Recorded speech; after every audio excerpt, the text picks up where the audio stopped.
पुण्यातल्या चाकण भागातल्या वाहतूक कोंडीवरती तोडगा काढण्यासाठी आज खुद्द उपमुख्यमंत्री अजित पवार ऍक्शन मोडवरती आलेले पाहायला मिळाले. अजित पवारांनी आज भल्या पहाटे 6 वाजता चाकण चौकात येऊन पाहणी केली.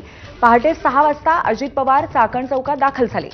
पुणे नाशिक आणि चाकण शिक्रापूर मार्गावरील या चौकात वाहतूक कोंडी नेहमीचीच असते.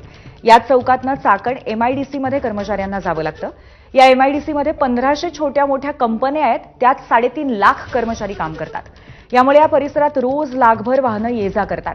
यातील चाकण शिक्रापूर मार्गावरून अहिल्यानगर आणि छत्रपती संभाजीनगरहून येणारी अवजड वाहतूक जेएनपीटीकडेही जाते. त्यामुळे या चौकातील कोंडी फोडण्याचं मोठं आव्हान सरकारसमोर आहे. आणि या पाहणी दरम्यान अजित पवारांनी वाहतूक कोंडीबद्दल काय म्हटलं ते आपण पाहूयात.